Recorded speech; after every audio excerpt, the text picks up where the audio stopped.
por dolor y distensión abdominal. Y el síntoma más característico, tal vez, si uno quisiera caracterizar la colitis, va a ser la ventazón. La gente llega y dice, no, es que me siento aventado, siento que como que estoy, las mujeres como que estoy embarazada, los hombres que me he puesto más panzón de la cuenta.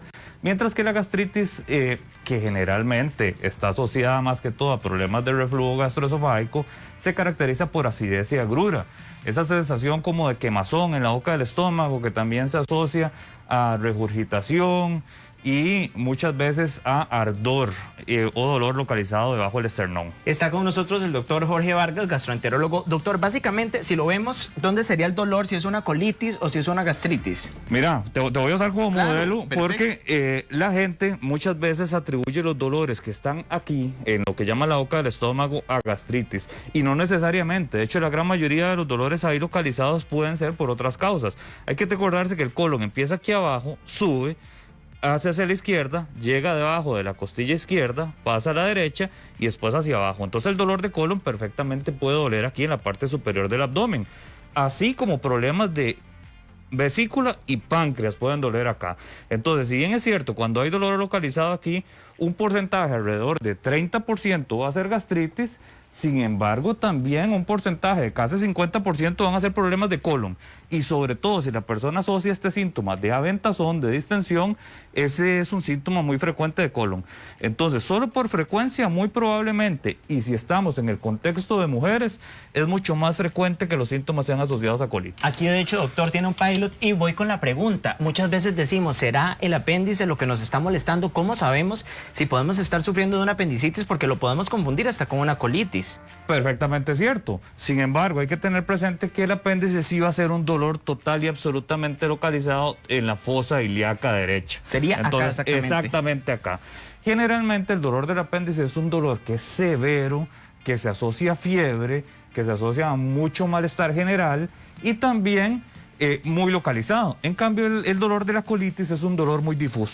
Va a doler en todo el abdomen y va a tener la característica de la distensión abdominal, muy frecuentemente asociada a cambios en el patrón defecatorio. Ahora, doctor, la gente se pone a tomar, aquí le voy a cambiar la gráfica, la gente se pone a tomar un montón de remedios para la colitis. ¿Qué puede hacer si está sufriendo colitis o si es un paciente que ya tiene colitis nerviosa?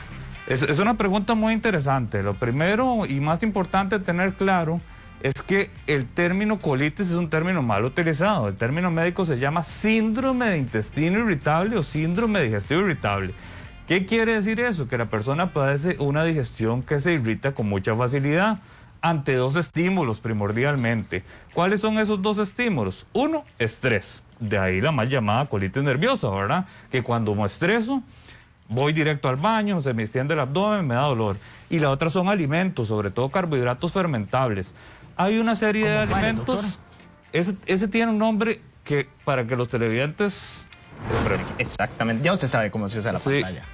Lo busquen en internet y es esta palabra que se llama FODMAP. Y es súper interesante. Resulta que el FODMAP es una dieta constituida a partir de eliminación de carbohidratos fermentables. ¿Cuáles son los carbohidratos fermentables? Son aquellos que vamos a consumir y durante el periodo de la digestión se fermenten y se transformen en gas hidrógeno o metano. Resulta que el hidrógeno o el metano lo que va a producir es distensión, diarrea, dolor o malestar. ¿Cuáles son esos alimentos? Lácteos. Entonces recordar, deberíamos tratar de evitar leche, helados, queso, yogur y natilla. Tenemos los edulcorantes. Hay que tener presente que cuando endulzamos ciertas cosas y no queremos ganar de peso, las endulzamos con edulcorantes. ¿Y por qué usamos edulcorantes? Porque no se absorben. Entonces, cuando el edulcorante llega al colon, ¿verdad? Nos llega aquí al colon, las bacterias del colon hacen fiesta y lo fermentan en hidrógeno. Y la gente normalmente piensa, un edulcorante lo boto facilísimo orinando. No, de hecho el edulcorante básicamente la forma como lo vamos a botar es a través de las heces. Lo que pasa es que va a llegar intacto al colon y en el colon lo que nos va a producir es fermentación. Nos aumenta el hidrógeno y eso nos produce distensión. ¿Y qué es lo que pasa cuando uno distiende un músculo? Como cuando vamos al gimnasio hacemos una mala fuerza, el músculo se contrae y eso hace que en el colon nos dé dolor. ¿Y dónde se va a contraer principalmente? En los ángulos. Porque en los ángulos es donde más le cuesta pasar el gas. Entonces, una de las características de la colitis es que generalmente va a tender a localizarse en los ángulos. Te voy a volver a usar como modelo. Le va a doler aquí, le va a doler aquí y le va a doler acá. en esas zonas precisamente. Ahora vamos con la gastritis. Doctor, ¿cuáles son los síntomas que me van a decir, sí, usted tiene gastritis? Y la gente también, aquí se pone a tomar quesábila, aquí un montón de cosas que a veces no sabemos si son tan buenas o son tan malas y más bien van a alborotarla. Definitivamente, bueno, principalmente, de nuevo, verás que nosotros popularmente utilizamos mucho los términos de gastritis y colitis. Y no necesariamente, ¿verdad? Hay que tener presente que la gastritis es un término histológico que habla de inflamación de la pared del estómago. Pero la mayoría de las veces los síntomas que nosotros llamamos gastritis son síntomas asociados al reflujo gastroesofágico y van a ser acidez, ardor y dolor en la boca del estómago. Eso es el dolor en la boca del estómago. Exactamente. Sin embargo, es importante tener presente que, de nuevo, la gran mayoría se van a ver a reflujo gastroesofágico y se van a ver a problemas que están específicamente aquí y por ácido que se devuelve. Entonces, el tratamiento propiamente de la gastritis va a ser, uno, médico por medio de medicamentos para disminuir el ácido del estómago. Sin embargo, si no quisiéramos depender de medicamentos para quitar el ácido del estómago, deberíamos utilizar las famosas medidas antirreflujo. ¿Cuáles son esas medidas? Básicamente, comidas de poca cantidad y de buena calidad, evitar irritantes gástricos como el café, las gaseosas, el licor, el fumado, mantener un buen peso, no comer antes de acostarnos y tratar de que las comidas sean livianas. Muy bien, vamos, doctor, porque Paula Brenes tiene ya consultas para usted que están haciendo nuestros televidentes a través del consultorio virtual. Adelante, Paula. Sí, correcto. Y es que parece que los ticos sí padecemos más del estómago de lo que podemos imaginar. Por ejemplo, aquí dice Luz Chavarría: padezco mucho de colon y gastritis. Hace 8 días me hicieron la prueba del gluten, salí positiva. Tendrá que ver por eso el ardor. Me comienza en el lado derecho del estómago, a veces vomito y tengo acidez. Y además hay otra consulta de Luis Cascante que dice: doctor, en mi caso solo me empanzo. No tengo acidez ni agrura, solo como que quedo lleno, como empanzado. Bueno, muy interesantes las preguntas. Con respecto a la gastritis y su relación con colitis y la relación con el gluten es bastante interesante.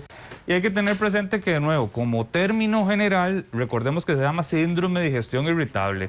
La digestión irritable es cuando, por alguna razón, predisposición genética o algún cambio en la edad, la persona se le irrita la digestión cuando se expone a ciertos cambios. Algunos de ellos es el consumo de gluten. Hay que tener presente que el gluten y el trigo son alimentos, o es un tipo de alimento que en general es muy difícil de digerir. Se fermenta, produce una carga osmótica y además genera reacciones alérgicas. Al generar reacciones alérgicas, entonces la persona siente distensión y siente dolor. Entonces, definitivamente, el consumo de trigo y específicamente el factor del gluten son factores que van a ocasionar que la persona tenga síntomas. Y con respecto a la segunda pregunta, el segundo televidente, por Empanzados, supuesto, eso. sí, ese es el síntoma más frecuente de la colitis y sobre todo cuando se da fermentación. Ok, aquí tenemos colitis. Yo siempre les digo una cosa, ¿verdad? La colitis básicamente es porque se está acumulando más gas en el abdomen. Entonces resulta que eso puede producir o no puede producir molestias. A algunas personas no les molesta y entonces son esas personas que se tiran más pedillos de la cuenta, que se tiran más eruptos de la cuenta, pero al final de cuentas no tienen ninguna molestia ni no les afecta su calidad de vida. Entonces, como muchos de los alimentos que hay que evitar, por ejemplo la leche, que es un alimento muy sano, pero a la vez difícil de digerir, si la persona no tiene molestias cuando está consumiendo leche, sigue consumiendo leche. Simplemente va a ser un poquito empanzado, va a tener gases de vez en cuando, pero no es nada malo. Pero es normal. Es normal. Sin embargo, si eso le genera alteración en su calidad de vida, ¿verdad? O se presentan signos de alarma como pérdida de peso, sangrados, lo que debería hacer es consultar por un lado. Y por otro lado, una de las cosas que yo más frecuentemente les digo, si usted identifica que usted toma leche y se pone mal, ¿qué debería hacer? Pues no tomar leche, porque eso es una característica que no va a cambiar en el resto de su vida. Y eso es porque con el paso de los años vamos perdiendo la capacidad de metabolizar muchos alimentos. La leche, el trigo, las leguminosas, y eso es algo que se llama edad. Y para la edad no hay ningún cambio. Entonces, si usted identifica que hay algo que no tolera, ¿qué es lo mejor que puede hacer? No consumirlo. Donde sí tuvimos cambios hoy es en el set y es Paula Brenes quien nos tiene más consultas. Adelante, Pau. Qué fuertes declaraciones del doctor, pero tiene toda la razón, y ya con la edad, contra la edad que hace uno, ¿verdad? Y si no consumir los alimentos que le caen mal. Dice Jenny Céspedes, yo últimamente cuando se me inflama el estómago y me duele la boca del estómago, no me dan agruras, pero sí siento que me cuesta respirar. Milagro Araya dice, tengo una molestia debajo de la costilla derecha adormecida, creo que tengo reflujo, la levadura terrible y las frituras, bueno, ni se diga. Y Xiomara dice que pasa con mucho dolor en la parte baja del estómago también. Y vamos a ver, son unos dolores fatales y a veces también le cuesta respirar. La falta de aire, el factor común, doctor. Súper interesante, ¿verdad? Hay que tener presente que uno de los trastornos más frecuentes que nos va a afectar la digestión y sobre todo el colon es el estrés.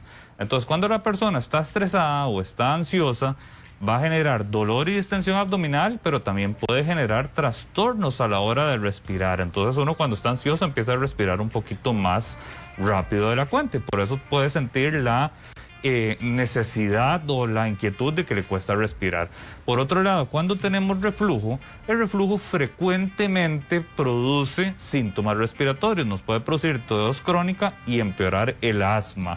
Con respecto a la segunda pregunta que nos decía que tiene dolor debajo de la costilla derecha, hay que tener presente que la costilla derecha está aquí. O sea, eso sería como acá. Acá. Ok. El lado derecho tuyo. Y aquí hay una cosa muy importante, que es la vesícula también. Porque también nos decía esta chica que cuando consumía frituras le daba el dolor. Y uno de los dolores o los síntomas más característicos de las piedras en la vesícula es cuando la persona come frituras y tiene dolor debajo de la costilla derecha. Entonces, insisto, cuando nos vienen y nos consultan nos dicen, nos duele el estómago. Y no es cierto, le duele el abdomen. Y adentro del abdomen hay un montón de estructuras. Vesícula acá, Claro, que indican que van páncreas alertas. acá, estómago viene acá. Aquí está el apéndice, aquí están los riñones. Entonces, cuando uno viene y tiene esos síntomas, hay que tener presente que es peligroso autodiagnosticarse y decir, no es que lo que estoy teniendo es gastritis, porque tenemos que tener presente que Costa Rica es un país con alta frecuencia de cáncer gástrico, cáncer de colon, enfermedades de páncreas y de vesícula. Entonces, muchas veces es importante, por lo menos, si hay algún signo, síntoma de alarma, buscar atención médica para ver que no va a llevar algo más serio, ¿verdad? Doctor, ya casi vengo a preguntarle qué tanto nos pueden afectar todos los medicamentos que comenzamos a tomar, el rosado, que encontramos otro en la farmacia y lo compramos, pero Pablo Brenes tiene más consultas. Adelante, Pau. Sí, es cierto, ese rosado es como lo que uno tiende, lo que tiene a la mano, exactamente. Dice Xiomara, yo paso con mucho dolor en la parte baja del estómago, con diarreas y estómago extendido. Será distendido, yo creo, ¿verdad, doctor? Será gastritis o colitis y la cadera también. Dice Andrés Camacho, a mí lo que es el pan, lo que le afecta es el pan cuadrado y el café negro, me caen como una patada, me dan ganas de devolver todo, no sé si será gastritis. Con respecto a la primera... Voy a aprovechar, doctor, para hacerle otro de Fernanda Hernández, que dice que es operada bariátrica, bypass, y que sufre de mala absorción, que le da gastritis y con el colon inflamado de la diarrea crónica que sufre, que qué le recomienda, por favor, que tiene ya 7 meses de operada, pero este mal no la deja tranquila. Ese consultorio está lleno, doctora. Adelante. Y es que tengo que irme acordando de lo que me pregunta cada uno. Yo se la voy repitiendo. Me la está poniendo difícil.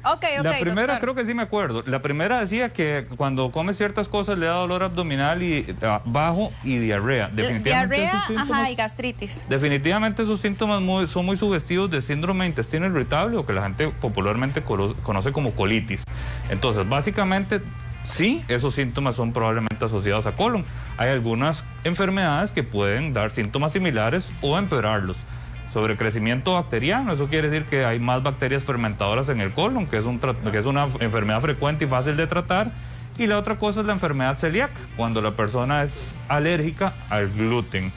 En el caso de nuestra televidente, yo lo que le recomendaría es buscar de algunos desencadenantes alimenticios y tratar de evitarlos, así como también, si está ante mucho estrés, controlar el estrés. Una de las cosas que me gustaría hacer claro, digamos, si vos me lo comentabas, es hay ciertas cosas que uno toma para mejorar la gastritis y mejorar la colitis, o medicamentos que yo le podría prescribir o cualquier médico le podría prescribir. Si tenemos uno de los conceptos más importantes y lo lográramos interiorizar, es que todos estos tratamientos lo que hacen es aliviar. Entonces, cuando estamos mal nos lo tomamos y sí es cierto, nos va a aliviar, pero ¿cómo podemos prevenir que nos vuelva a afectar? tratando de controlar alimentos que nos caigan mal y controlar el estrés. Yo sé que controlar el estrés, decirlo es ¿Cómo cuesta, facilísimo, doctor? pero hacerlo es bien difícil. Pero hay ciertas medidas que nosotros, y que se han demostrado ya en la literatura, que mejoran los síntomas de colitis al mejorar el estrés. Ejercicio físico, yoga, mindfulness, son ciertas cosas que nos van a mejorar integralmente, y mejorando todos integralmente vamos a mejorar el aparato digestivo. La muchacha del bypass gástrico, el del medio se me olvidó. A la muchacha del bypass gástrico es importante tener presente que el bypass gástrico se asocia a una cosa que se llama síndrome de dumping. Y el síndrome de dumping es cuando el bypass, lo que significa es un puente. Ajá. Se hizo un puente entre el estómago y una porción distal del intestino. Eso es para bajar de peso. Es para bajar de peso. Y ese puente lo que hace es que la comida no pase por un pedazo del intestino, sino que va a pasar más adelante, digamos, se va a saltar el duodeno y un pedazo del intestino. Y al saltarse eso, ciertos alimentos no se van a absorber bien y se va a generar una secreción de ciertas enzimas que lo que van a hacer, y ciertos estimulantes nerviosos que lo que van a hacer es producir una cosa que se llama síndrome de dumping, que básicamente es cuando la persona come grasa, le da diarrea. Entonces, la clave del asunto es tratar de evitar la comida de grasas para que no le dé esa reacción de diarrea. Pero definitivamente son pacientes difíciles de manejar y definitivamente deberían tener un seguimiento médico. Doctor Jorge Vargas, gastroenterólogo, muchísimas gracias por estar con nosotros. Ya me están molestando que sea de izquierda o de derecha. Yo me pierdo con eso, sinceramente. Muchísimas gracias, doctor. No, hombre, que estés muy bien. Gracias a ustedes por la invitación. Sergio, Continuamos. nada más, perdón que lo interrumpa, nada más la que él dijo que se le olvidó del medio era que si que come pan y café y le da mucho dolor, que si es gastritis o no, eso es todo, ¿sí o no? Perfecto, sí, para no quedarle mal a esa. Sí.